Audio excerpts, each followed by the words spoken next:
Today, we're answering a question that has probably crossed the mind of every geology nerd at 2 a.m. What would actually happen if every volcano on Earth erupted at the same time? Not just the big ones, all of them. The sleeping ones in Iceland, the ones in national parks, the ones nobody's ever heard of. All 1,500 of them, simultaneously. Let's start with the numbers. There are approximately 1,500 active volcanoes on Earth, defined as volcanoes that have erupted in the last 10,000 years. About 50 of them are erupting right now, on any given day. Most of the rest, quiet, dormant, just sitting there, slowly filling their magma chambers with molten rock. Today, they all decide to blow. Within the first hour, something unprecedented happens. Every continent experiences multiple simultaneous eruptions. The sound waves combine into something that echoes around the planet for days. It's not just loud, it's a continuous rolling thunder that never stops. Pyroclastic flows, superheated gas and ash traveling at 200 kilometers per hour, blanket everything within 50 kilometers of each volcano.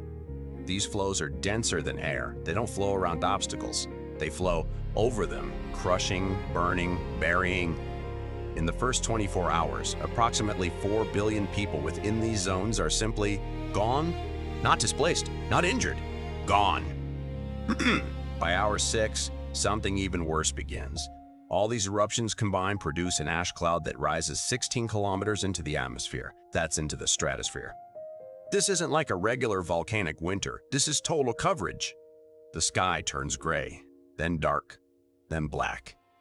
Airlines around the world shut down within hours, not because of the ash falling on the ground, because ash particles at this concentration melt inside jet engines at temperatures exceeding 1,000 degrees Celsius.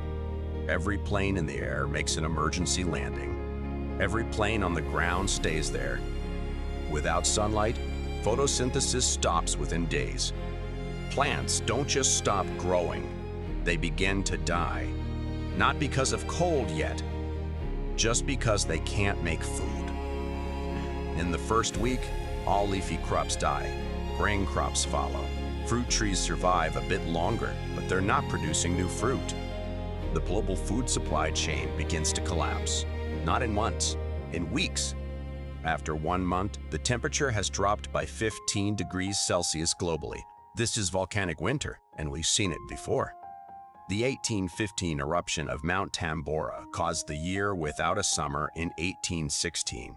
Europe had snow in July. Crops failed. There were famines. That eruption ejected about 50 cubic kilometers of material. Today, we're ejecting approximately 3,000 cubic kilometers, 60 times more. This isn't a year without a summer. This is a decade without a summer. While everyone's watching the surface, something even more catastrophic happens in the oceans. Volcanoes release enormous amounts of carbon dioxide and sulfur dioxide. The sulfur dioxide dissolves in seawater. It creates sulfuric acid. The oceans become more acidic than they've been in 300 million years. Calcium carbonate shells begin dissolving, not just in shellfish and plankton. The base of the entire marine food chain starts to disintegrate. Within 6 months, the ocean food chain collapses. Fish populations crash by 90%. Seabirds starve. Marine mammals wash up on beaches. And remember, the oceans produce half our oxygen. Here's the part that really ends everything. Phytoplankton, microscopic ocean plants, produce roughly 50% of Earth's oxygen through photosynthesis. When the oceans acidify and the phytoplankton die, oxygen production drops dramatically. It's not the ash killing us directly, it's the oxygen. Within a year, atmospheric oxygen levels begin to fall. Not fast enough for immediate suffocation, but fast enough that anyone trying to survive above ground begins to experience chronic hypoxia, headaches, confusion, organ failure. The survivors who make it through the first year now face a slowly suffocating world. 5 years into this scenario, average global temperature has dropped by 25 degrees Celsius. We've essentially returned to an ice age, except this one came in 5 years, not 10,000. The ice sheets that took millions of years to melt are reforming in decades. Sea level drops 200 meters as water is locked into expanding ice. But here's the cruel irony. There's no vegetation to hold the soil when the ice advances. What should be new glacial soil is just bare rock and dust. Dust storms cover the continents, picking up the ash from 1,000 eruptions and redistributing it globally. The Earth becomes a brownish-gray desert of ice and rock. A century later, things have stabilized, if you can call it that. The ash is settled. The sulfur dioxide is rained out of the atmosphere. The sun finally shines again. But the carbon cycle is broken. There's no vegetation to pull carbon from the atmosphere. There's no ocean phytoplankton to produce oxygen. The atmosphere is thick with carbon dioxide and methane released from 1,000 erupting magma chambers. The Earth is a different planet. The few surviving microorganisms and deep ocean thermal vents are the most complex life left. Everything else, everything that used to crawl and fly and think, is gone. This isn't extinction, this is replacement. Recovery would take thousands of years.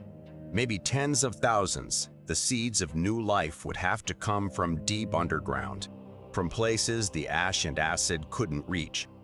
What would evolve next? We don't know. Whatever does emerge will face an atmosphere that's never existed in Earth's history. Hotter, thicker, heavier with volcanic gases. Earth doesn't die. Earth just becomes uninhabitable for anything that currently exists.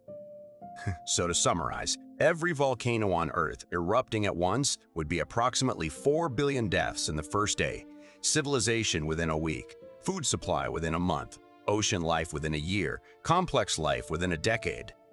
On the bright side, geology textbooks would have a lot of new material. Thanks for watching. If you enjoyed this rather apocalyptic scenario, subscribe and let me know in the comments what other impossible Earth events you want simulated. This is Stardrift FM. Keep drifting.